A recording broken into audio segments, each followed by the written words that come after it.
онд боловсролын хуулийн нэмэлт өөрчлөлт орж 12 жилийн тогтолцоонд шилжсэнтэй холбогдуулан 6 настай хүүхдүүд сургуульд элсэн орох насыг доошлуулсантай холбогдуулан малчдын хүүхдүүд сургуулийн өмнөх боловсролд хамрагдalgүйгээр сургуульд ороход нэлээд хүндрэлтэй асуудлууд тулгарсан энэ хэрэгцээн дээр үндэслээд Алслагдсан хөдөөгийн малчдын хүүхдүүдийн бага боловсролын дүнг сайжруулах гэсэн энэ төсөл маань 2012 оны 6 сарын 21-ээс 4 аймгийн 30 суманд хэрэгжиж эхэлсэн юм аа.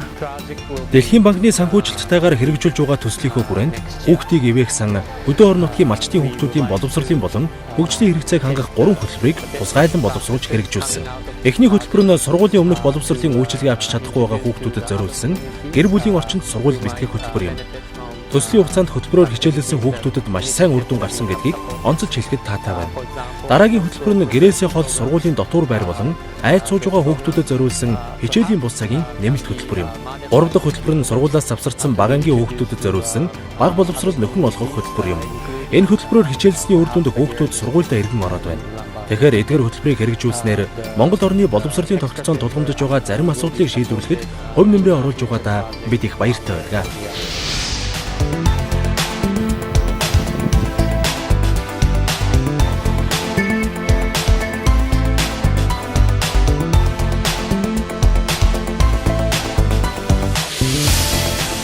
Сургуулийн өмнөх боловсролд хамрагдах боломжгүй Алслагдсан хөдөөгийн хүүхдүүдийн сурч хөгжих хэрэгцээг хангахад тусгайлан зориулж 5 настай хүүхдийг гэрийн нөхцөлд эцэг эхийн тусламжтайгаар сургууль бэлтгэх багц хөтөлбөр болох эцэг эхэд зориулсан та өөрөө багш хүүхдэд зориулсан бие чадна гарын авалгыг нэмэлт цахим хэрэглэгдэхүүн болон эцэг эхийн сонсдог хичээлийн хамт боловсруулан амжилттай хэрэгжүүлснээр 4000 орчим хүүхэд үр шим хүртээд байна. Төслийн зорилтод 4 аймгийн 30 сумын хүүхдүүд сургууль бэлтгэх хөтөлбөрт хамрагдаж 3965 хүүхэд сургуульд элсэн суралцсан байна. Аавн орой тас өмнө 30 минут үлгэр уншиж өгч юм уу тэр хоорондоо ингэж солилцож аль юу завтаач өдөрт хүүхдтэйгээ харьцдаг. Ээж нар их хичээлөө зааж үүргээр олигтой байсан бол одоо аав нараас их төлхөө ажиллаж их сайн үүргээр олигтой болж байна, багш болж байна. Би намын өргөн тоглодог байсан. Одоо би тоглохоо болсон. Би сургууль сурж байгаа. Зорилт 4 аймгийн хэмжээнд гэр бүлийн орчин сургуульд бэлтгэх хөтөлбөрт 2013-аас 2014-онд 648 хүүхэд, 2014-өөс 2015-онд 1228 хүүхэд, 2015-аас 2016 онд 1075 хүүхэд, 2016-аас 2017-онд 1014 хүүхэд хамрагдсан байна. Алслагдсан орон нутгийн малчин эцэг эхчүүд маань хүүхдийнхээ боловсролд гэрийн орчинд хэрхэн анхаарал хандуулж байгааг хүүхэддээ суур боловсрол олгоход нь мэдлэг туршлагыг нэмэгдүүлэх, гэр бүлийн оролцоог нь дэмжих үүднээс бага насны хүүхдийн хөгжлийг гэр бүлийн орчинд дэмжих уулзалтыг эцэг эхчүүдтэй хамтарч хийлээ.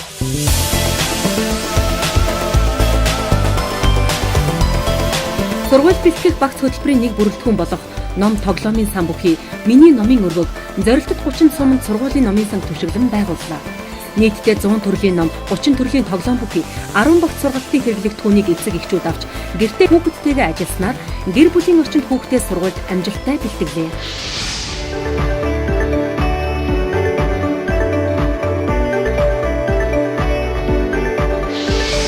Боловсрол соёл шинжлэх ухаан спортын яам, Японы хүүхдийг ивэхсэн хамтран бага насны хүүхдийн хөгжлийг гэр бүлийн орчинд дэмжих нь үндэсний чуулганыг 2015 онд Сүхбаатар Дорнод аймагт зохион байгууллаа. Энэхүү чуулганд 21 аймгийн засаг даргын тамгын газрын нийгмийн хөгжлийн хилтэс, боловсрол соёлын газрын дарга, мэрэгжилтэн, сумын засаг дарга, ерөнхий боловсролын сургуулийн захирал, цэцэрлэгийн эрхлэгч, багш эцэг эх асран хамгаалагч, олон улсын байгууллагын төлөөлөгчд нийт 110 гаруй хүн оролцож малчин эцэг эх бага насны хүүхдээ хөгжүүлж буй туршлагатай газар дээр нь танилцаж цаашид авч хэрэгжүүлэх арга хэмжээний зөвлөмжийг амжилттай хэлэлцэж батлуулсан. Үндэсний чуулганд төсөл хэрэгжиж буй зорилтод 4 аймаг хамрагдахаас гадна туршлага судалж бусад аймагуудаас мэрэгжилтнүүд хүрэлцэн ирсэн. Хэрэгжүүлж буй хөтөлбөрүүдийн туршлагыг судалж Булган аймгийн Хутаг өндөр сумын удирдлагууд болон цэцэрлэгийн багш нар өөрсдийн санаачлагаар малчдын хүүхдүүдтэй хөтөлбөрийг туршин хэрэгжүүлж үр дүнд хүрсэн байна. 2016 онд бол 20 хүүхэд хамрагдаж сургууль бэлтгэхдээ энэ бэлтгэл нь бол хангагдаж орсон байгаа.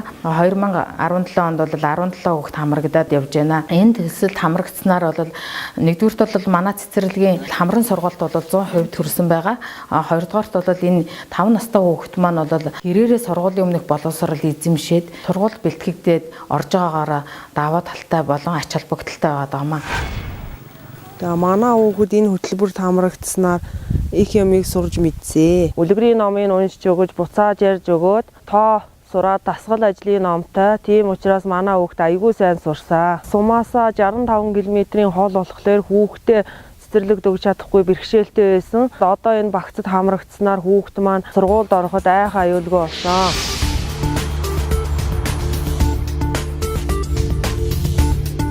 За 2015-аас 2016 оны хичээлийн жилд манай сургуульд миний номын өргөөг байгуулж өгсөн байгаа.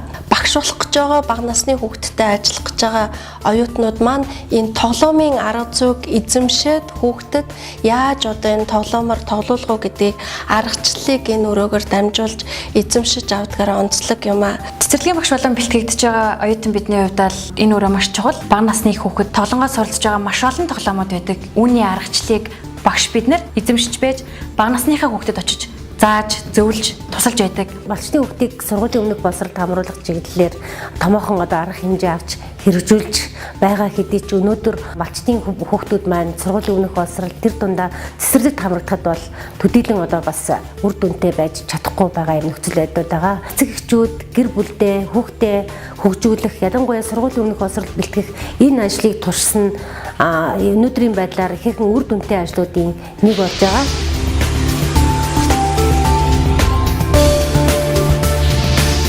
Гэр бүлээсээ хол айл болон дотор байранд амьдарч байгаа хүүхдүүдийг шинэ орчинд дасан зохицох, бие даан сурж амьдрах чадвартай болгоход туслах, 6-аас 10 насны хүүхдүүдийн сургалт хөгжлийг дэмжих 100 гаруй арга зүй бүхий 2 модулаас бүрдсэн хичээлийн бус цагийн нэмэлт хөтөлбөрийг боловсруулж хэрэгжүүлсэний үр дүнд уг хөтөлбөрийг дотор байр болон бага ангийн багш нар эцэг их олон нийт зэрэг олон талт төлөөллийн оролцоотойгоор сум бүрт амжилттай хэрэгжүүлж байна.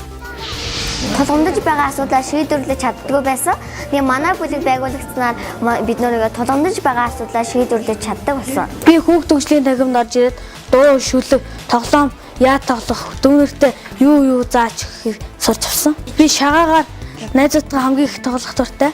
Энэ хүүхд төгслийн танхимд бид нар цагийн хуваарийн дагуу 1-ээс 5 дугаар ангийнхаа хүүхдүүдийг хамруулдаг. Унших, бичих, тоолох, дуулах, зурах, бүтээл хийх, өөрийгөө хөгжүүлэх үйл ажлуудыг л зохион байгуулдаг. Хөтөлбөрөөр хичээлж буй хүүхдүүдэд зориулсан чөлөө цагаа зөв өнгөрүүлэх, хөтөлбөрийн дагуу тэдний хөгжлийг дэмжих олон үйл ажиллагааг зохион байгуулах зорилгоор төсөл хэрэгжсэн сум бүрийн сургуулийн дотор байрыг түшиглэн 32 хүүхэд хөгжлийн танхимыг байгууллаа.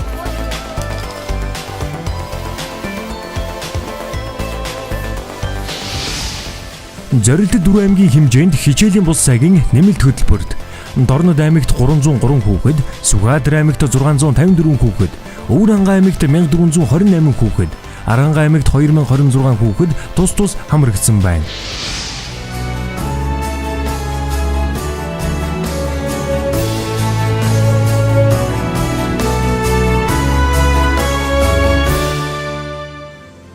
Сургуульд сурч байгаагүй болон бага ангиас сургууль завсарсан хүүхдэд зориулж 1-ээс 3 дугаар ангийн монгол хэл болон математикийн хичээлийн 18 модуль бүхий бага боловсрол нөхөн олгох хөтөлбөрийг боловсруулан хэрэгжүүллээ. 2014-өөс 2017 оны хугацаанд эцэг их асран хамгаалагч насан туршийн боловсролын багшийн тусламжтайгаар 164 хүүхэд бага боловсрол эзэмшсэн байна. Эдгээрээс 66 хүүхэд сургууль болон дүүцэн хөтөлбөрт шилжин суралцаж 300 гаруй эцэг их хөтөлбөрийн үр шимийг хүртсэн байна.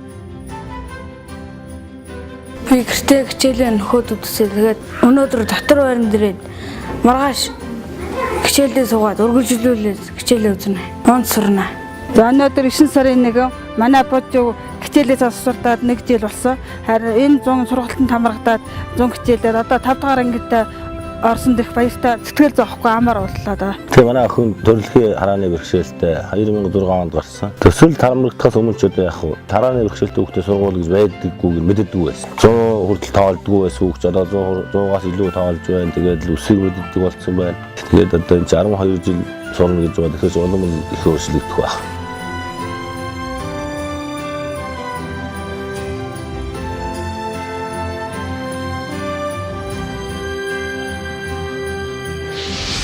Хөтөлбөрийн хүрээнд сумын насан туршийн боловсролын нэгжийг туршиглан бага боловсрол нөхөн олгох сургалтын танхимуудыг байгуулсан бөгөөд тус танхимуудаар хөтөлбөрт хамрагдаж буй хүүхдүүд үйлчлүүлэн насан туршийн боловсролын багшаасаа хичээлийн талаар заавар зөвлөгөө авдаг болсон. 2017 оны 6 дугаар сарын байдлаар зорилтод 30 сумын сургууль 4 аймгийн насан туршийн боловсролын төвүүдэд нийт 34 бага боловсрол нөхөн олгох танхимыг байгуулж шаардлагатай эд хогшил сургалтын хэрэглэгдэхүүнээр бүрэн хангасан.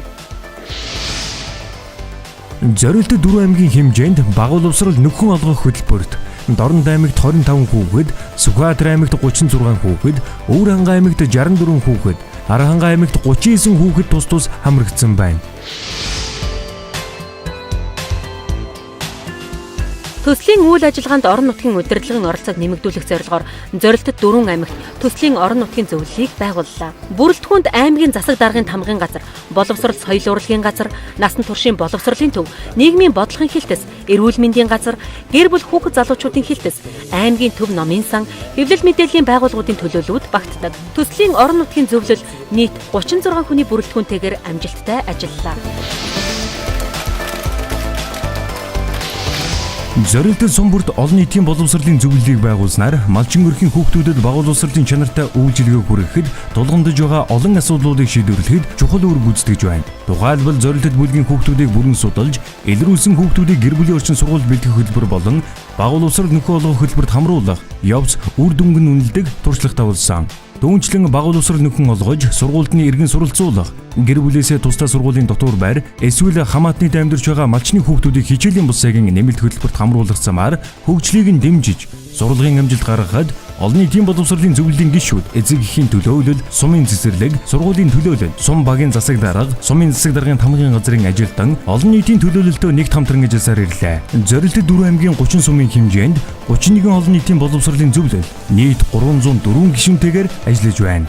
Хэрэгжиж төслийн маань зорилт болгон дээр яг тэр хүмүүс маань ажиллахад яг өөрийнх нь ажилтай уялдаа холбоотой. Олон нийтийн боловсролын зөвлөлийн үйл ажиллагаа идэвхжснээр бол эцэг их сургууль багш нарын хамтын ажиллагаа бол сайжирсан ийм сайн талтай байна. Дэлхийн банкны төслийн багийн хувьд жилд 2-3 удаа төслийн хэрэгжилтэй газар дээр нь очиж танилцдаг. Сүүлийн жилдод бид Өвөр хангай, Архангай аймагуудад төсөл хэрэгжиж байгаа сумуудаар явж танилцлаа.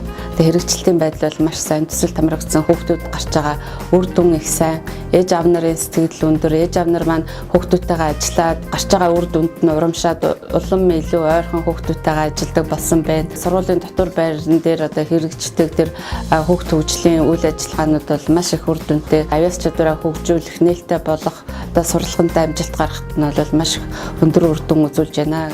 Би Архангай аймгийн хотон суманд ирээд төслийн үр шимийг хүртэж, гэр бүлийн орчинд сургууль бэлтгэх хөтөлбөрөөр хичээллэж байгаа хүүхэд багчуудтай, тэдний ээж аавтай уулзаж төслийн үр дүнг боддоор харж байгаадаа их баяртай байна. Өргөн хүрээнд харвал эдийн засгийн хөгжлийн үндэс нь боловсрол байдаг гэдгийг бүгд л мэднэ.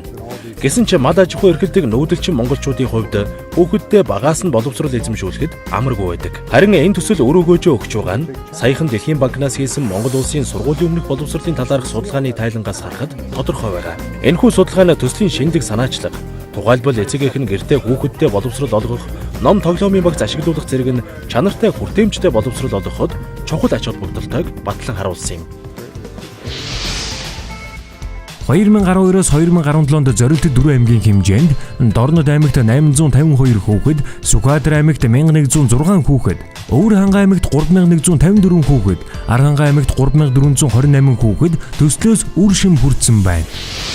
Монгол улсын боловсрол соёл шинжлэх ухаан спортын яамны зүгээс төсөлд бодлогын болон арга зүйн дэмжлэг үзүүлэн хамтран ажиллаж байгаа нь төслийн хүрээнд туршсан шинэлэг санаа хөтөлбөрүүдийг үндэсний хэмжээнд түгээн дэлгэрүүлэх, тогтвортой хэрэгжүүлэх нөхцөлийг бүрдүүлж байна.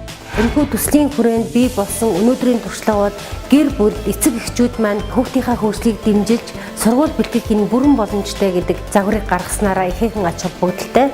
Төслийн хүрээнд үйл ажиллагаанд хамрагдсан хүүхдүүд маань өнөөдөр ерөнхий боловсролын сургуулийн бага ангиудад маш амжилттай суралцж байгаа нь бас үүнийг илтгэх нэг тод баримт жишээ юм аа. Манай Дэлхийн банкны дотоод хяналтын үзүүлэлтээр бол төс маань маш амжилттай сайн хэрэгжсэн. Дэлхийн банкнаас хөгжүүлсэн амжилттай хэрэгжүүлсэн төслүүдийн нэг гэж тооцогдож байгаа. Энэхүү төслийг амжилттай хэрэгжүүлэхэд хамтран оролцсон боловсрол соёл шинжлэх ухаан спортын яам, 4 аймгийн засаг даргын тамгын газар, боловсрол соёл урлагийн газар, сум бүрт байгуулагдсан олон нийтийн боловсролын зөвлөл мөн энэ төсөл хамрагдсан хүүхэд эцэг эхчүүд, сургуулийн удирдлагууд, багш нар, нийгмийн ажилтан болоод насан туршийн боловсролын төвүүд гих мэтлэнгээр маш олон төлөөллүүд хамтарч оролцоод энэ төслийг амжилттай хэрэгжүүлсэн билээ. Ийм учраас энэ төслийг амжилттай хамтран хэрэгжүүлсэн та бүхэндээ хүүхдийн гэвэг сангийн хамт олонны нэрийн өмнөөс чин сэтгэлийн талархал илэрхийлье. Эрдэм сургасан танилцуулга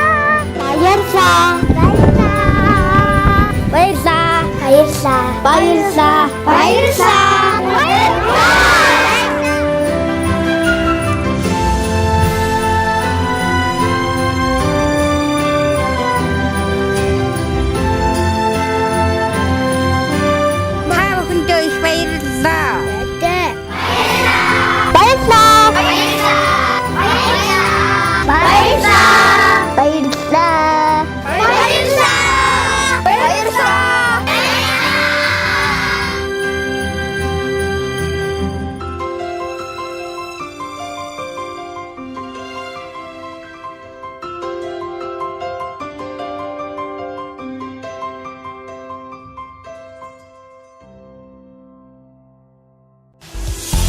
Thank you.